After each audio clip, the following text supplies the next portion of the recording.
অন্তর্বর্তীকালীন সরকারের মাননীয় ধর্মীয় উপদেষ্টা,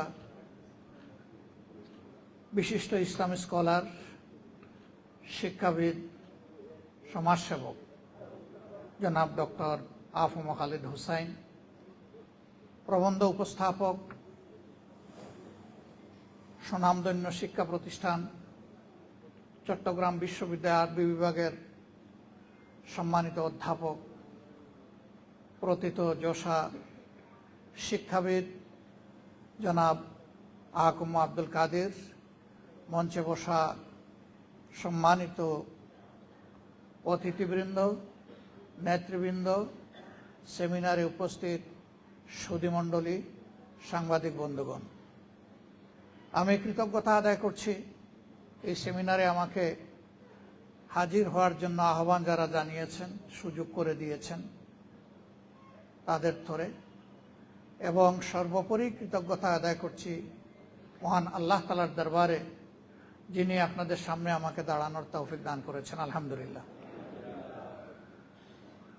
প্রিয় সম্মানিত সুধীমণ্ডলী, বাংলাদেশ পৃথিবীর 8ম জনবহুল দেশ। বাংলাদেশের সভ্যতা, সংস্কৃতি, দিন এবং ধর্মের বিবেচনায় এদেশের 90% মানুষ হচ্ছেন মুসলমান।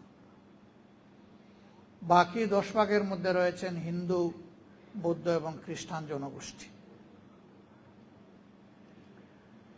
এই নিয়ে আমাদের প্রিয় বাংলাদেশ,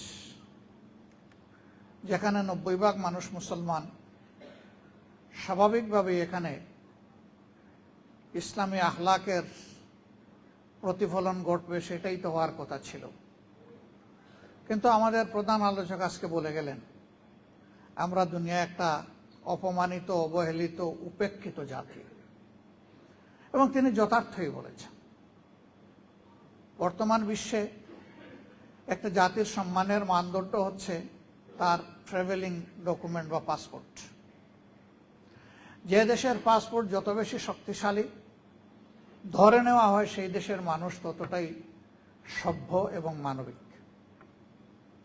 দুনিয়া এখন সবচেয়ে শক্তিশালী দেশ এই বিবেচনায় হচ্ছে আমাদের অতি নিকটের একটি দেশ, ছোট্ট একটি দেশ, যেটা সিটি স্টেট, নগর রাষ্ট্র।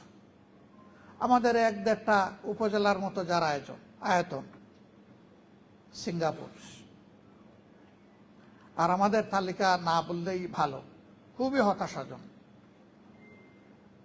এর কোনো সম্মান, উনি তো গ্রিন পাসপোর্টের কথা বলেছেন, আমি লাল পাসপোর্টের ক্ষেত্রেও তার ব্যতিক্রম দেখতে পাচ্ছি।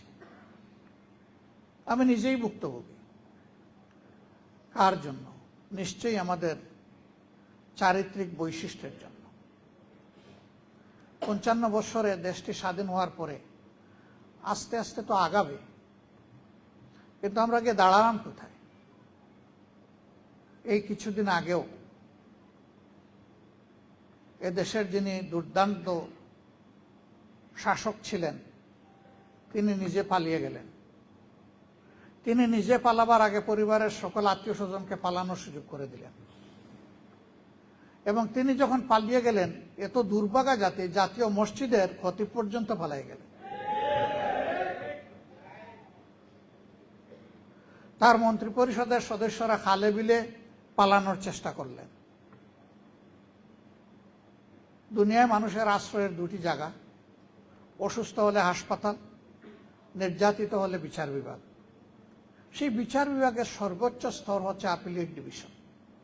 সেই ডিভিশনের একজন বিচারপতি পালাতে গিয়ে কলাপাতার উপরে ঘুমালেন।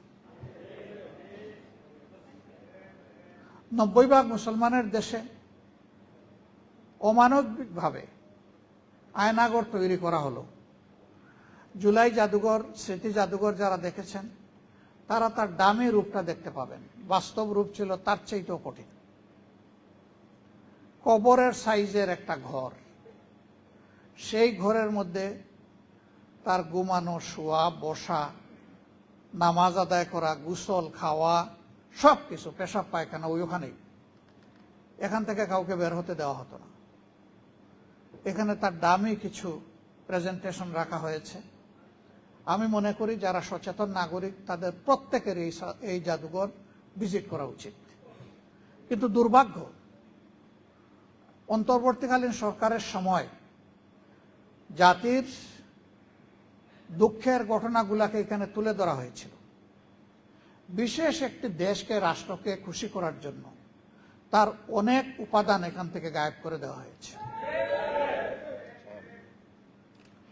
এখানে 47 সাল বা 46 সাল থেকে শুরু করে অনেকগুলা রাজনৈতিক সাংস্কৃতিক পরিবর্তনের যারা পুরোদা ব্যক্তিত্ব ছিলেন তাদেরকে তুলে আনা হয়েছিল।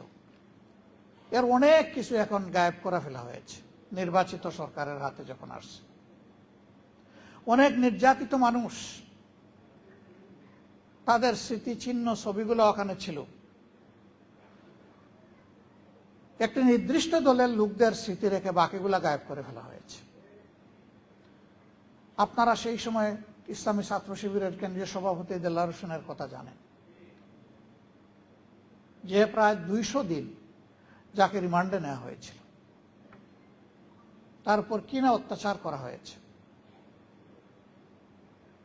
আমাদের প্রয়াত প্রধানমন্ত্রী বেগম খালেদা জিয়া তার নাম নিয়ে আক্ষেপ করেছিলেন, তার একটা স্মৃতি ছিল, এটা গায়েব করে ফেলা হয়েছে।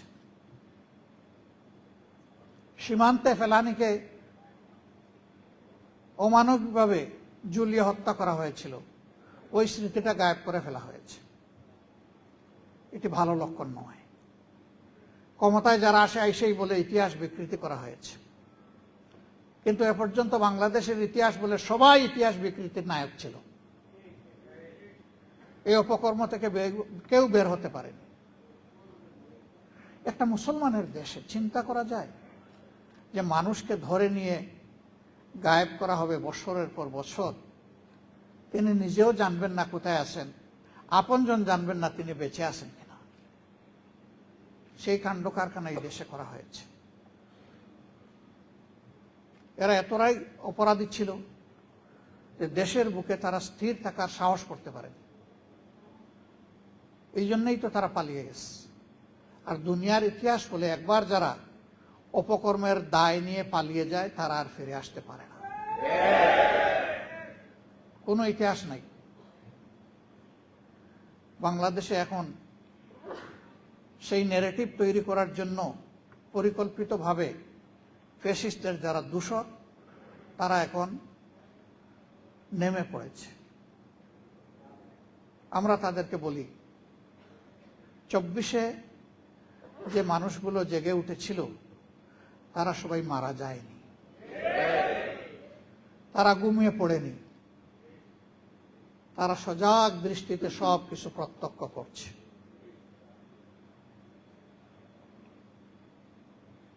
মূল যুদ্ধের আগে বাহিনী তৈরি হয়, তাদের কসরত করতে হয়, রিহার্সেল দিতে হয়। এরা যেন 24-কে ফাইনাল যুদ্ধ মনে না করে, এটা ছিল ফাইনাল যুদ্ধের রিহার্সাল। কারণ 24-এর পরে আমরা মনে করেছিলাম যে ময়লা, যে আবর্জনা যুগ যুগ ধরে তৈরি হয়েছিল তা এখন পরিষ্কার হয়ে যাবে।